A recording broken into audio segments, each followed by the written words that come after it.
다 함께 사도신경으로 우리 신앙을 고백하도록 하겠습니다.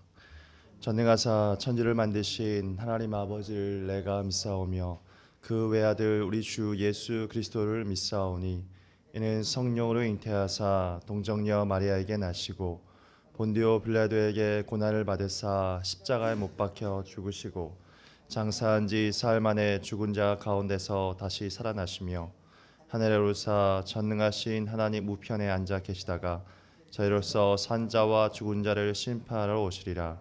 성령을 믿사오며 거룩한 공회와 성도가 서로 교통하는 것과 죄를 사하여 주시는 것과 몸이 다시 사는 것과 영원히 사는 것을 믿사옵나이다. 아멘. 우리 다 함께 찬송가 428장 내 영혼의 햇빛비치니 함께 찬양하겠습니다.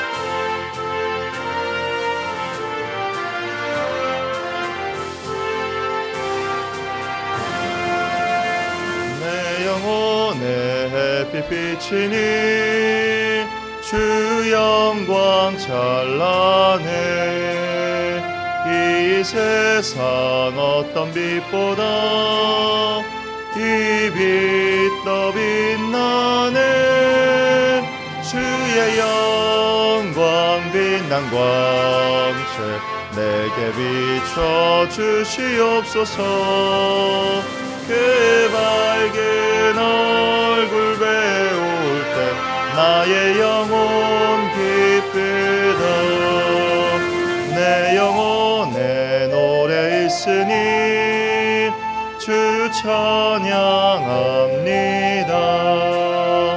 주 귀를 기울이시사 다 듣고 계시네 주의 영광 빛난 광채 내게 비춰 주시옵소서 그 밝은 얼굴 배울 때 나의 영혼 기쁘다 내 영혼의 봄날 되어서 주와 함께 하실 때 그 평화 내게 깃들고 주 은혜 꽃피네 주의 영광 빛난 광채 내게 비춰 주시옵소서 그 밝은 얼굴 배울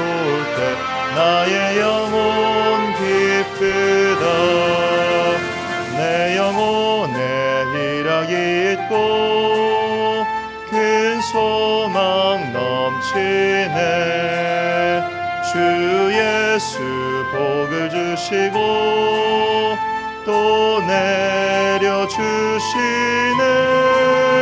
주의 영광 빛난 광채 내게 비춰 주시옵소서 그 밝은 얼굴 배울 때 나의 영혼 기쁘다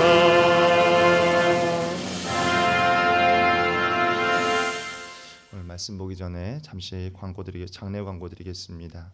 우리 23구역 박종렬 성도님의 모친 되시는 고 양기수님께서 어제 소천하셨습니다.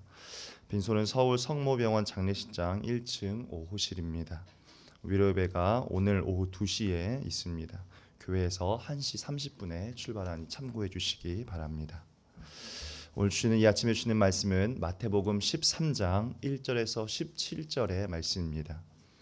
마태복음 13장 1절에서 17절의 말씀을 한 절씩 교독하고 마지막 절은 함께 읽도록 하겠습니다. 1절 말씀입니다. 그날 예수께서 집에서 나가사 바닷가에 앉으심에 큰 무리가 그에게로 모여들거늘 예수께서 배에 올라가 앉으시고 온 무리는 해변에 서 있더니 예수께서 비유로 여러 가지를 그들에게 말씀하여 이르시되 씨를 뿌리는 자가 뿌리러 나가서 뿌릴새 덜어는 길가에 떨어짐에 새들이 와서 먹어버렸고 덜어는 흙이 얕은 돌밭에 떨어짐에 흙이 깊지 아니하므로 곧 싹이 나오나 해가 돋은 후에 타서 뿌리가 없으므로 말랐고 덜어는 가시떨기 위에 떨어짐에 가시가 자라서 기운을 막았고 더러는 좋은 땅에 떨어짐에 어떤 것은 100배, 어떤 것은 60배, 어떤 것은 30배 결실을 하였느니라. 귀 있는 자는 들으라 하시니라. 제자들이 예수께 나와 이르되 어찌하여 그들에게 비유로 말씀하시나이까. 대답하여 이르시되 천국의 비밀을 아는 것이 너희에게는 허락되었으나 그들에게는 아니 되었나니 무릇 있는 자는 받아 넉넉하게 되되 없는 자는 그 있는 것도 빼앗기리라. 그러므로 내가 그들에게 비유로 말하는 것은 그들이 보아도 보지 못하며 들어도 듣지 못하며 깨닫지 못함이니라. 이사야의 예언이 그들에게 이루어졌으니 일러스되 너희가 듣기는 들어도 깨닫지 못할 것이요 보기는 보아도 알지 못하리라. 이 백성들의 마음이 완악하여져서 그 귀는 듣기에 둔하고 눈은 감았으니 이는 눈으로 보고 귀로 듣고 마음으로 깨달아 돌이켜 내게 고침을 받을까 두려워함이라 하였느니라. 그러나 너희 눈은 봄으로 너희 귀는 들음으로 복이 있도다. 함께 읽겠습니다. 내가 진실로 너희에게 이르노니 많은 선지자와 의인이 너희가 보는 것들을 보고자 하여도 보지 못하였고 너희가 듣는 것들을 듣고자 해도 듣지 못하였느니라. 아멘. 오늘 우리 13장의 말씀의 1, 2절의 첫 시작은 예수님께서 배 위에서 자신을 찾아온 수많은 무리들에게 말씀을 전하심으로 그분의 사역을 시작합니다. 사람들은 예수님을 찾아올 때마다 표적을 구했지만 그분의 가장 핵심적인 사역은 그들에게 표적을 보여주는 것이 아니라 그들에게 말씀을 가르치는 사역이었습니다. 왜 그럴까요? 예수님께서는 말씀하시고 우리 성경에 기록되기를 언제나 믿음은 들음에서 나기 때문에 그렇습니다. 우리에게 믿음은 저절로 생기는 것이 아닙니다. 또한 믿음은 저절로 성장하는 것도 아닙니다. 우리가 하나님의 말씀을 듣지 않으면 성장할 수 없다는 것을 늘 기억하기를 축복합니다. 또한 이 시간 우리의 귀와 또 우리의 마음에 말씀이 들려지는 은혜가 있기를 축복합니다. 모든 식물은 자라고 꽃을 피우기 위해 제일 중요한 것을 땅이라고 표현합니다. 어느 땅에 뿌리느냐가 굉장히 중요하고 또 그 땅의 상태가 어떠하느냐도 굉장히 중요합니다. 오늘 왜 이 이야기로 시작하냐면 예수님께서 그분의 말씀을 듣기 위해 찾아온 그 많은 사람들 앞에서 땅에 떨어진 씨에 대한 비유를 하고 들려주고 계시기 때문에 그렇습니다. 특별히 오늘 말씀해 보니까 특별히 4가지 땅에 떨어진 씨앗에 대한 비유를 오늘 예수님께서 말씀하고 있습니다.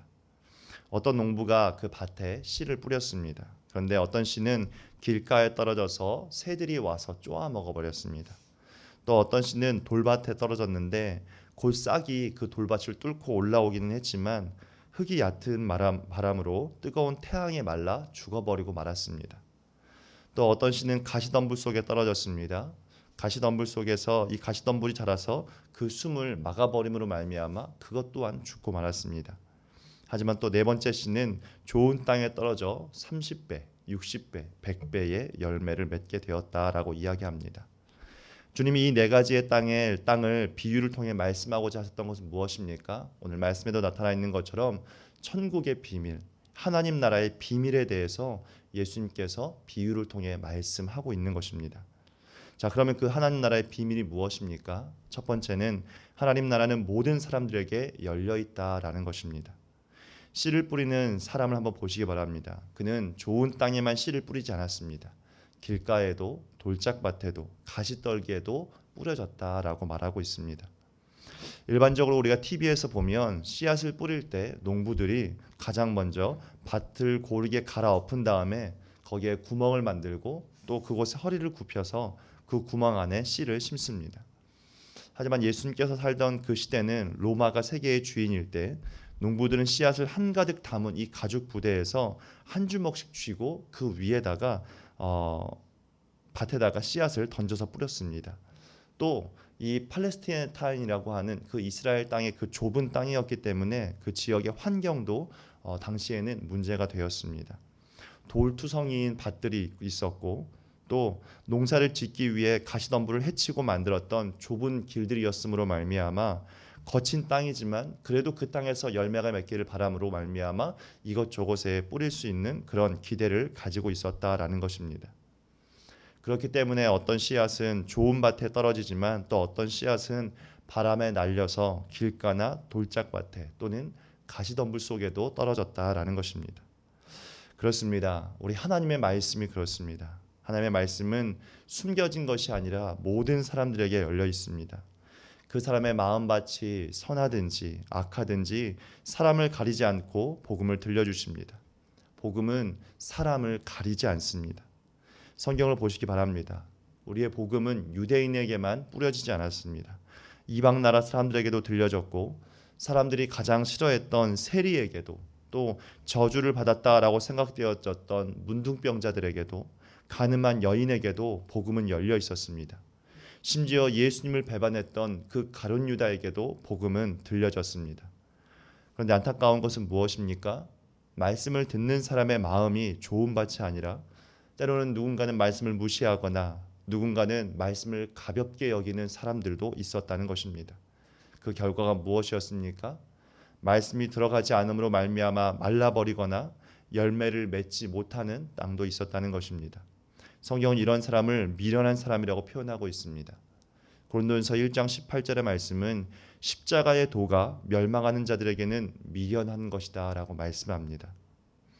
하나님은 복음을 미련하게 생각하는 사람들에게까지 씨를 삐를 뿌리는 이 비유를 통해 말씀하십니다. 주님은 왜 하나님의 이 복음을 무시하고 가볍게 여김에도 불구하고 그들에게 끊임없이 씨를 뿌리고 또 뿌리라고 말씀하고 있는 것일까요? 그 이유는 예수 그리스도가 자신의 목숨을 주기까지 그 영혼들을 사랑하셨기 때문에 그렇습니다. 하나님께서는 우리가 뼛속까지 죄인이라는 것을 너무나 잘 알고 계십니다. 그럼에도 우리에게 복음을 들려주시는 이유는 그분은 죽기까지 우리를 사랑하기 때문에 그렇습니다. 주님의 사랑 때문에 복음은 모든 사람들에게 열려 있습니다. 그리고 누구든지 주의 이름을 부르는 자는 구원을 얻게 될 것이라고 말씀하셨습니다. 사랑 때문에 영접하는 자 곧 그 이름을 믿는 자들에게는 하나님의 자녀가 되는 권세를 주겠다라고 말씀하셨습니다. 그래서 하나님의 나라는 누구에게나 선물이고 누구에게나 기회가 될 수 있습니다. 저는 이 자리에 있는 우리 모두가 그 은혜로 하나님의 선물을 받은 줄 믿습니다. 하나님 나라의 첫 번째 비밀은 복음은 모든 사람들에게 열려 있다라는 것입니다.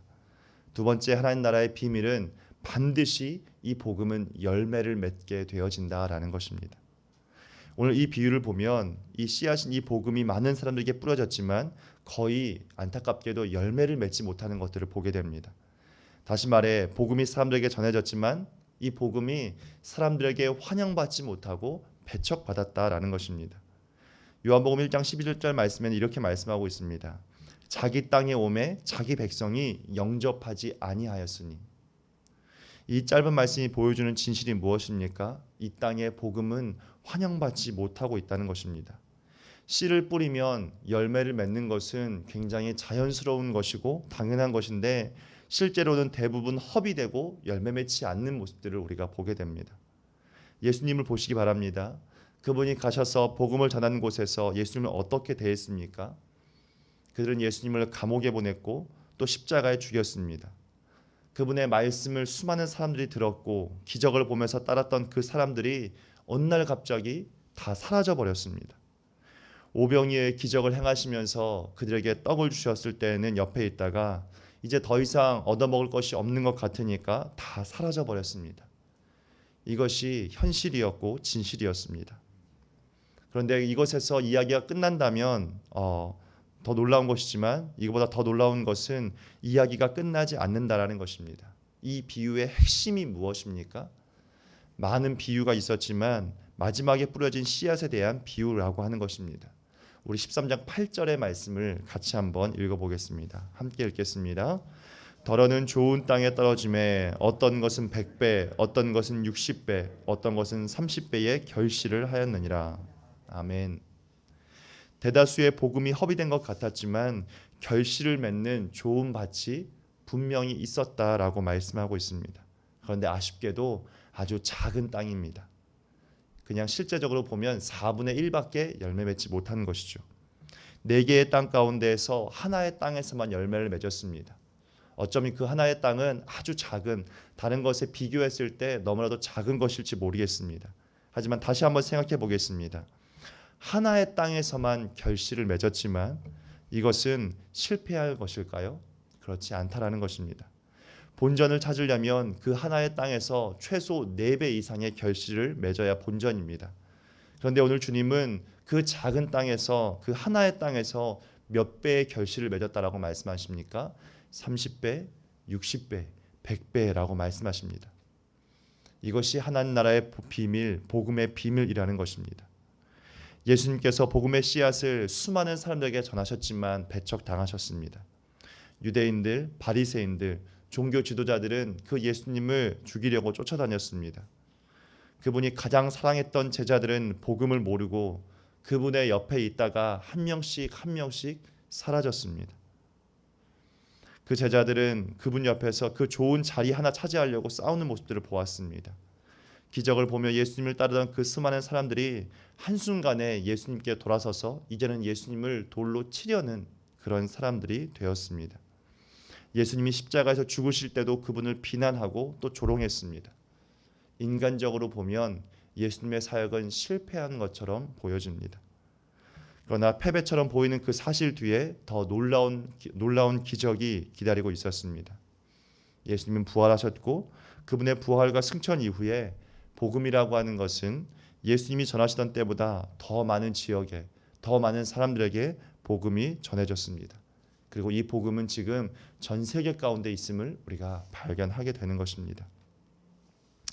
프랑스의 계몽주의 철학자였던 볼테르라고 하는 사람은 인간의 이성과 과학의 발달을 굉장히 맹신하는 그런 사람이었습니다. 그는 이런 말을 했습니다. 앞으로 100년 내에 성경은 고문서 창고에서 골동품이 되어 먼지만 쌓이는 종교가 될 것이다 라고 이야기했습니다. 그런데 오늘날 성경은 어떻습니까? 여전히 세계에서 가장 많은 언어로 번역이 되어서 출판되고 보급되어지고 있습니다. 참으로 흥미롭게도 이 말을 했던 그 볼테르라고 하는 사람의 집은 100년이, 그가 죽은 이후에 100년이 지난 후에 성경을 인쇄하는 출판사로 바뀌었다라고도 전해집니다. 우리가 잊어서는 안 되는 것이 무엇입니까? 복음은 많은 사람들에게 환영받지 못한다라는 사실입니다. 그러나 하나님 나라, 이 복음은 절대로 패배하지 않는다라는 사실입니다. 사람들은 기독교가 박해를 받으면 없어질 것이다 라고 생각했지만 오히려 이 복음은 그 박해로 말미암아 더 확장되어졌고 4배의 열매를 맺은 것이 아니라 30배, 60배, 최대 100배의 열매를 결실을 맺었습니다. 여러분, 이것이 감추어진 복음의 진실입니다. 말씀을 마무리하겠습니다. 시대가 갈수록 예수 그리스도를 믿는 것이 어려워지는 시대라고 이야기합니다. 앞으로는 점점 더 복음이 더 힘들어질 것이다 라고 이야기합니다. 이러한 현실의 눈에 보이는 것들을 생각하면 때로는 마음이 슬프고 어려워지는 것이 사실입니다. 그러나 성경과 예수 그리스도 그리고 역사가 우리에게 보여주는 것이 무엇입니까? 하나님의 나라는 결코 패배하지 않는다는 것입니다. 사람들이 기독교를 배척하는 것처럼 느껴지고 때로는 복음을 전하는 것이 의미가 없다라고 생각되어지는 이 세상 가운데에서 우리가 해야 할 일은 분명합니다. 오늘도 복음을 전하고 복음으로 삶을 살아가는 것입니다. 성경이 뭐라고 이야기합니까? 울며 씨를 뿌리러 나가는 자는 반드시 기쁨으로 그 곡식단을 가지고 돌아오게 될 것이라고 말씀하셨습니다. 오늘도 복음의 씨앗을 뿌리고 복음 이 세상에 더 힘껏 전해지기를 위하여서 더 힘써 기도하는 저와 여러분 되시길 주님의 이름으로 축복합니다. 오늘도 우리 함께 이 시간 기도하며 나아가도록 하겠습니다. 하나님, 이 세상에 뿌려진 수많은 씨앗들 가운데 나라고 하는 한 열매를 맺게 하신 하나님 감사합니다. 하나님, 나를 통하여서 30배, 60배, 100배의 열매가 맺히는 그런 복음의 통로가 되어지는 내가 될 수 있게 달라고 함께 기도하겠습니다. 또 이번 주에 있을 청년부 수련회를 축복해달라고, 우리 원동교회의 미래가 될 우리 청년부가 부흥하고 우리 청년들이 하나님을 인격적으로 만나게 해달라고 함께 기도했으면 좋겠습니다. 또 이제 곧 다가오는 40일 기도학교 가운데 하나님 은혜를 부어주셔서 우리 원동의 성도님들이 기도를 회복하게 해달라고, 또 40일간 이 담임 목사님께서 성령의 능력과 건강함 더하여 주셔서 40일을 힘있게 달리실 수 있도록 힘을 달라고 우리 함께 이 시간 기도하며 나아가도록 하겠습니다. 기도하겠습니다. 할렐루야. 거룩하신 아버지 하나님 감사합니다. 오늘도 우리에게 귀한 말씀을 통하여 이 날을 시작하게 하신 아버지 하나님 감사합니다. 복음의 비밀을 다시 한번 알아가게 하시고 그 복음 안에서 이 땅을 살아가게 하시는 하나님의 은혜를 인하여 주께 감사드립니다. 살아계신 아버지 하나님, 하나님 이 세상의 눈으로 보기에는 복음이 열매 맺기가 점점 더 어려워지는 세상 가운데 있지만 하나님께서 분명히 말씀하신 것, 이 복음의 열매, 그것은 30배, 60배, 100배 열매를 맺게 되어지는 놀라운 은혜를 더하는 아름다운 아버지 하나님, 진실이 결실이 맺혀질 것을 믿습니다. 살아계신 아버지 하나님, 우리의 삶을 통하여 우리의 입술을 통하여서 그 복음의 아름답고도 복된 열매들이 맺혀져 갈 수 있도록 도와주시고, 우리가 그 좋은 밭에서 자란 아름답고 복된 열매 맺는 인생이 되었사오니 우리를 통하여 그 하나님의 나라를 온전히 이루어가 주시고 또 세워가 주시옵소서. 살아계신 하나님 아버지, 주께 일타고에 나아가는 것을 우리 귀한 청년부를 위하여 기도합니다. 이번 주에 있을 귀한 청년부의 수련회를 하나님이 기억하여 주시고 많은 청년들이 이번 수련회에 함께 참여할 수 있게 하시며 아버지 그 속에서 하나님 우리 청년들이 하나님을 인격적으로 만나는 귀한 자리와 시간이 되어질 수 있도록 주님 축복하여 주시옵소서. 하나님께서 가고 오는 발걸음의 길들 가운데 늘 안전을 지켜 보호하여 주시고 하나님 기쁘고 행복하고 즐거운 시간이 되어질 수 있도록 하나님 축복하여 주시옵소서. 특별히 하나님의 말씀이 선포되어질 때 우리 청년들이 기도하며 나아갈 때 하나님이 누구인가를 바르게 알아갈 수 있게 하여 주시고 말씀을 통하여 그 지식이 쌓여가고 말씀을 통하여 성장해 나아갈 수 있게 하여 주시옵소서. 하나님을 아는 지식과 지혜가 그들의 마음과 심령 가운데 가득하여 충만히 차고 넘쳐 흐르기를 원하고 소망합니다. 하나님께서 함께하여 주시어서 열매 맺는 귀한 사역 되게 하여 주실 때마다 우리 청년들이 복음으로 열매 맺을 수 있도록 도와주시고 그들이 우리 원동교회의 미래가 되어질 것을 알기에 우리 청년부가 더 힘을 얻게 하시고 성령으로 충만할 수 있게 하여 주시옵소서. 이들의 입술 가운데 이들의 마음 가운데 하나님의 은혜가 가득히 임하도록 허락하여 주시어서 당신의 영광을 보는 주의 거룩한 백성들 될 수 있도록 주여 축복하여 주시옵소서. 살아계신 아버지 하나님, 우리 원동교회가 3월 1일부터 4월 15일까지 하나님 40일 기도학교를 시작합니다. 하나님께서 함께하여 주셔서 이 모든 과정과 시간들 가운데 함께하여 주실 때 40일의 시간 동안 우리들의 기도를 우리 원동교회 성도님들이 기도를 회복하는 시간이 될 수 있게 하여 주시옵소서. 매일매일 30분 동안 자신과 가정과 교회와 나라와 민족을 위하여 기도하며 나아갈 때마다 우리의 가슴 속에 불타는 은혜를 더하여 주시고 성령의 불타는 은혜를 더하여 주시어서 기도하지 아니하고서는 견딜 수 없는 주의 마음이 임하게 하여 주시옵소서.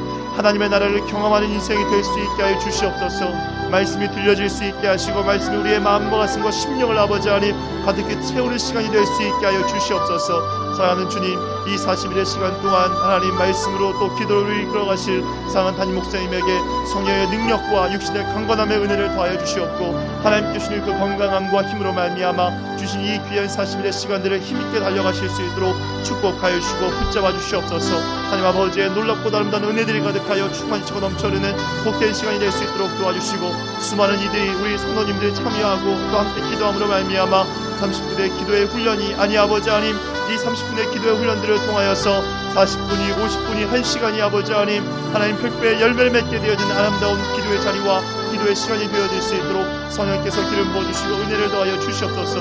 그 모든 시간들 가운데 함께 하시는 하나님의 놀라운 은혜와 사랑을 그리스도의 편에서 온전히 덧입을 수 있도록 주님 축복하여 주시옵소서.